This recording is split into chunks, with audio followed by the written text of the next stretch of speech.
எல்லாருக்கும் வணக்கம்.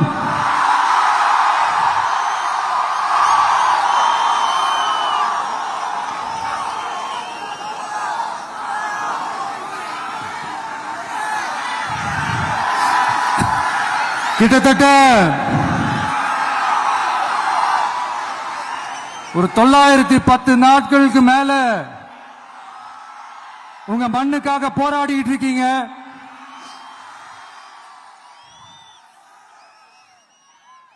உங்க போராட்டத்தை பத்தி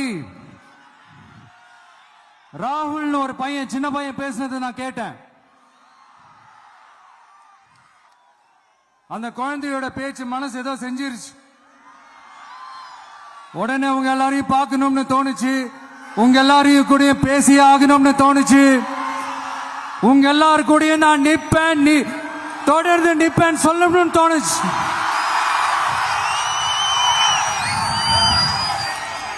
ஒவ்வொரு வீட்டுக்கும் ரொம்ப முக்கியமானவங்க அந்த வீட்டில் இருக்கிற பெரியவங்க தான். அதே மாதிரிதான் நம்ம நாட்டுக்கு ரொம்ப முக்கியமானவங்க உங்களை மாதிரி விவசாயிங்க தான். அதனால உங்களை மாதிரி விவசாயிகளோட காலடி மண்ணை தொட்டு கும்பிட்டு தான் என்னோட பயணத்தை தொடங்கணும்னு ஒரு முடிவோட தான் இருந்தேன். அதுக்கு சரியான இடம் இதுதான் எனக்கு தோணுச்சு.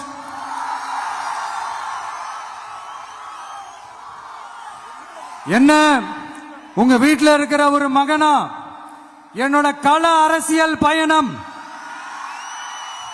உங்களோட ஆசீர்வாதத்தோட இங்கிருந்து தான் தொடங்குது.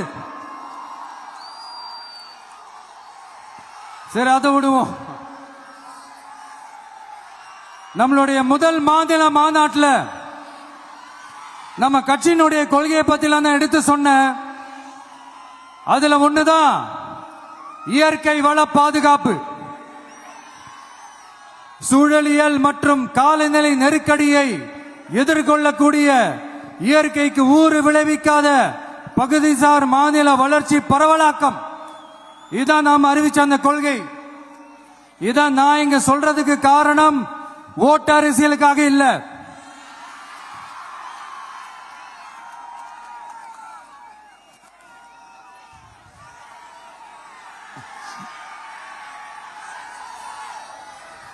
இன்னொரு தீர்மானம் அதே மாநில மாநாட்டில் நான் சொன்னேன். அது விவசாய நிலங்கள் பாதுகாப்பு கொள்கை தீர்மானம். அதுல காஞ்சிபுரம் மாவட்டம் பரந்தூரில் 1000க்கும் மேற்பட்ட ஏக்கர் பரப்பளவில் 13 நீர்நிலைகளை அழிச்சு சென்னையை நிரந்தரமாக வெள்ளக்காடாக்கும் திட்டத்தை ஒன்றிய மாநில அரசுகள் கைவிட வேண்டும் வலியுறுத்தின. அது மட்டும் இல்லாம இந்த மண்ணுக்காகவும் மக்களுக்காகவும் நம்ம விவசாயிகள் பாதிக்கிற இந்த திட்டத்துக்கு எதிராக சட்ட போராட்டம் நடத்தவும் தயங்க மாட்டோம்னு சொல்லியிருந்தோம். அத இங்க உங்க முன்னாடி ரொம்ப ஸ்ட்ராங்கா வலியுறுத்துறேன்.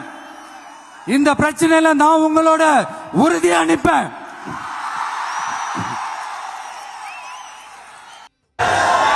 ராகுல் ஒரு பையன், சின்ன பையன் பேசுனது நான் கேட்டேன்.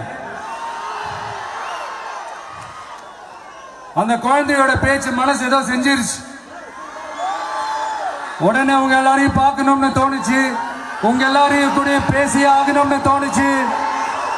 உங்க எல்லாரும் கூட நான் நிப்பேன், தொடர்ந்து நிப்பேன் சொல்லணும்னு தோணுச்சு.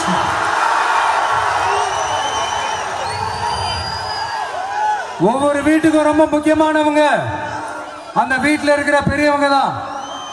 அதே மாதிரிதான் நம்ம நாட்டுக்கு ரொம்ப முக்கியமானவங்க உங்களை மாதிரி விவசாயிங்க தான். அதனால உங்களை மாதிரி விவசாயிகளோட காலடி மண்ணை தொட்டு கும்பிட்டு தான் என்னோட பயணத்தை தொடங்கணும்னு ஒரு முடிவோட தான் இருந்தேன். அதுக்கு சரியான இடம் இதுதான் எனக்கு தோணுச்சு.